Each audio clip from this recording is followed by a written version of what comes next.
कई बार जब हम प्रॉपर्टी बेचने जाते हैं ना, मैं और मेरी सेल्स टीम या फिर कस्टमर जब खरीदने के लिए आते हैं तो 2-3 सवाल हमेशा देखने को मिलता है जो हमेशा कस्टमर की इंक्वायरी होती है, हमेशा एक बायर की इंक्वायरी होती है कि लैंड का जो क्लियरेंस है वो किस टाइप का है। कुछ प्रॉपर्टी कुछ जो लैंड होते हैं वो लीज होल्ड लैंड होते हैं, कुछ फ्री होल्ड होते हैं, कुछ रीडेवलपमेंट लैंड होता है, कुछ एसआरए लैंड होता है, कुछ गवर्नमेंट रिजर्वेशन लैंड होता है। अभी देखिए इन पांचों टाइप का जो मैंने बात किया ना, ये पांचों के टाइप के जो लैंड होता है, सभी टाइप के लैंड के ऊपर प्रॉपर्टी बनता है, फ्लैट बनता है और बिकता भी है। लेकिन कंफ्यूजन क्या है कि क्या इसके लीगल टर्म्स होते हैं। मैं एक मिनट में ये पांचों आपको बता दूंगा ताकि आपको आसान हो जाए प्रॉपर्टी खरीदने के लिए और डिसीजन लेने के लिए, साथ ही साथ डॉक्यूमेंटेशन चेक करने के लिए। वैसे तो आजकल रेरा है, रेरा के तहत जो भी लैंड आता है, जो भी बिल्डिंगें बन रही है, तो वैसे तो कोई प्रॉब्लम नहीं है। दो चीजें ध्यान रखें, एक रेरा में रजिस्टर होना चाहिए, दूसरा हर एक बैंकों से उसमें इजिली लोन होना चाहिए, खासकर एसबीआई और एचडीएफसी से। तो ज्यादा दिक्कत नहीं, फिर भी आपके नॉलेज के लिए जानना जरूरी है क्योंकि आप करोड़ों अरबों रुपया लगाते हैं, लाखों करोड़ों रुपए लगाते हैं और अपने जीवन भर की कमाई। अब देखें कि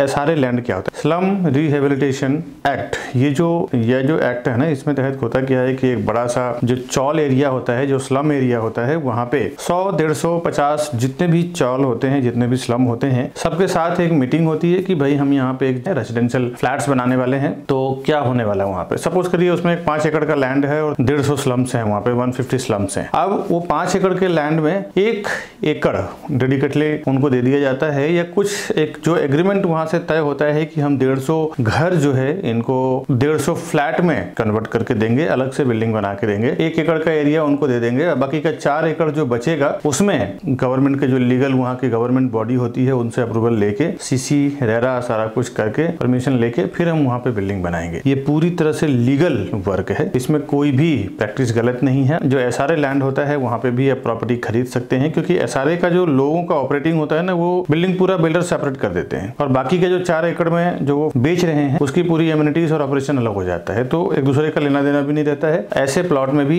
इजिली आप प्रॉपर्टी ले सकते हैं, अच्छे प्राइस में भी मिल जाएगा और उनके लीगल टर्म्स क्लियर रहते हैं। ये एसआरए लैंड की बात किया। अब गवर्नमेंट रिजर्वेशन लैंड होता है, कुछ गवर्नमेंट रिजर्वेशन प्लॉट्स होते हैं, वहां पे भी मैंने कई बार देखा है कि एक बड़ा सा प्रॉपर्टी है, बड़ा सा लैंड है और वहां पे गवर्नमेंट रिजर्वेशन के अनुसार हॉस्पिटल है या पुलिस चौकी है, फायर ब्रिगेड है, ऐसा कुछ भी है। तो जितना बड़ा लैंड है, इतने बड़े प्रॉपर्टी की रिक्वायरमेंट अगर नहीं है उस पर्टिकुलर प्रोजेक्ट को बनने के लिए, तो कई बार ऐसा भी देखा गया है कि डेवलपर जो होते हैं वो उस प्रॉपर्टी में गवर्नमेंट का जो नॉर्म्स होता है कि भाई ये प्रॉपर्टी बनाना है, वो प्रॉपर्टी या स्कूल रिजर्वेशन प्लॉट भी होता है, गवर्नमेंट के कॉलेज रिजर्वेशन प्लॉट भी होता है, तो कई बार ऐसा देखा गया है कि लीगली वो काम होता है, वो स्कूल बना के दे दिया जाता है गवर्नमेंट को और उनसे एनओसी यानी नो ऑब्जेक्शन सर्टिफिकेट लेके फिर वो बाकी बचे हुए पार्ट में अपना बिल्डिंग बना के बेचते हैं। ये भी एक लीगल प्रैक्टिस है, इसमें भी कोई गलत बात नहीं है, ऐसा कुछ नहीं है। जिसमें रेरा से रजिस्टर्ड हो, होम लोन हो रहा है, इजिली वो प्रैक्टिस हो रहा है मार्केट में, कंस्ट्रक्शन फील्ड में, इसमें भी आप प्रॉपर्टी खरीद सकते हैं। तीसरा लीज होल्ड प्रॉपर्टी होता है। लीज होल्ड प्रॉपर्टी यानी कि गवर्नमेंट से डेवलपर ने लीज पे लिया है। 2 टर्म्स ज्यादातर होते हैं, 999 ईयर यानी कि 999 साल और 99 ईयर यानी कि 99 साल, यानी कि ये टाइम पीरियड के बेस पे लीज पे लिया जाता है गवर्नमेंट से लैंड और डेवलपर उसके ऊपर बिल्डिंग बनाते हैं तो फ्लैट सेल करते हैं। ये भी लीगल प्रैक्टिस है क्योंकि ये गवर्नमेंट की ओर से लीगल है। इसमें देखिए कि एक टेंशन की बात ये होती है ना कि यार अभी मैं लाखों करोड़ों रुपया लेके प्रॉपर्टी बना रहा हूँ या प्रॉपर्टी ले रहा हूँ, तो 99 ईयर के बाद जब लीज खत्म हो जाएगा तो फिर क्या होगा, फिर क्या हमारी प्रॉपर्टी हाथ से चली जाएगी, गवर्नमेंट अपने अंदर ले लेगी। दोस्तों ऐसा कुछ नहीं है। ये जो जमीन होती है ना लीज की वाली, इस ये रिन्यूअल होती है, जो भी उस रिन्यू के वक्त के अनुसार जो भी उसका जो टाइम पीरियड है, उसका रेंट जो भी होता है वो उतना % अप्रिशिएट करना है, वो सोसाइटी से अंडरस्टैंडिंग होगी। और या फिर उस बीच में बिल्डिंग डेवलपमेंट जाता है तो बिल्डर और गवर्नमेंट के बीच का जो डॉक्यूमेंटेशन होगा वो फुलफिल होने के बाद फिर से वो बिल्डिंग बनाई जा सकती है, तो वो भी लीगल प्रैक्टिस है, उसमें भी जा सकते हैं, उसमें भी रेरा सीसी है, नो प्रॉब्लम। और इंटरनल वैसे भी लोन जब आप लेते हैं ना तो बैंक ये सब पेपर आपके बिहाफ में चेक करती है, या फिर आपको अगर लीगल की जानकारी है तो आप खुद भी सारा पेपर डिमांड कर सकते हैं डेवलपर से और चेक कर सकते हैं। आपकी लीगल टीम है तो भी आप चेक करवा सकते हैं। ये तो मैंने आपको तीसरा बताया। अब चौथा समझते हैं free hold property. Free hold property में क्या है कि किसी की जमीन है या फिर किसी के पिताजी दादाजी के मतलब खेडूत का जमीन है, मुझे अगर डेवलपमेंट करना है एज ए बिल्डर तो मैं उसको अपने नाम पे लूंगा, पूरा उसको पेमेंट करूंगा, 7 बार उतारा मेरे नाम पे होगा, वो मैं म्युनिसिपैलिटी में सबमिट करूंगा कि फ्री होल्ड हो गया है, उसके ऊपर पूरा मेरा हक है, मैं उस पर बिल्डिंग बना सकता हूँ, बंगलो बना सकता हूँ, कुछ भी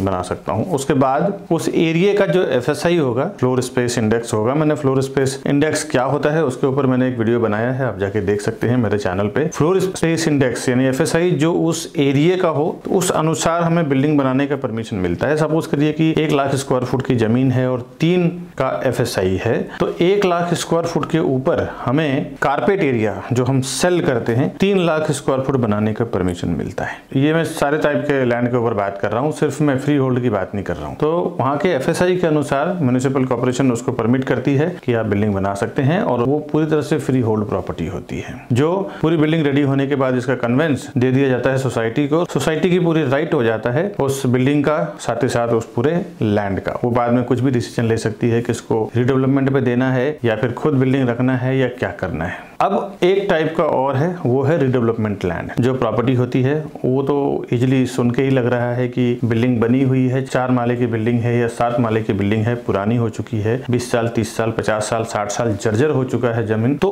उसको क्या करते हैं, डेवलपर और सोसाइटी के बीच में एक अंडरस्टैंडिंग होती है कि भाई साहब आपके यहाँ 50 फ्लैट है, और उस टाइम के जो 30 साल 40 साल पहले के जो FSI के अनुसार वहाँ पे जो बिल्डिंग 4 माले की बनी थी, आज के FSI के अनुसार अगर परमिशन वहाँ पे ज्यादा हो गया है तो 30 माले का या 35 माले का बिल्डिंग बनेगा, और उनके अनुसार जो वहाँ पे 50 फ्लैट हैं उनको दे दिया जाएगा। उसके ऊपर अगर हम 100 फ्लैट या 150 फ्लैट बना रहे हैं तो डेवलपर उसको सेल करेंगे। ये एक एग्रीमेंट होता है। साथ ही साथ ये भी होता है कि जिनको 1 BHK है उनको 25% 30% बढ़ा के यानी कि 2 BHK मिलेगा, और जिसको 2 BHK है उसको 3 BHK मिलेगा। तो ये रीडेवलपमेंट लैंड होता है। ये दोस्तों 5 टाइप के जो प्लॉट्स होते हैं, लैंड होते हैं, वो मैंने बताया। आपके विचार क्या है इस पूरे वीडियो देखने के बाद आप कमेंट जरूर करिएगा, और आप कुछ ऐसे टर्म्स के बारे में जानना चाहते हैं प्रॉपर्टी का तो भी आप कमेंट करिएगा। मैं उस सब्जेक्ट के ऊपर स्पेशली वीडियो बनाऊंगा ताकि आपको सॉल्यूशन मिल सके और आपका कंफ्यूजन किसी तरह से भी दूर हो सके। इस तरह के नए प्रोजेक्ट का वीडियो तो मैं हमेशा मेरे चैनल पे लाता ही हूँ। साथ ही साथ नॉलेजेबल वीडियो भी आपसे शेयर करता रहता हूँ, जो भी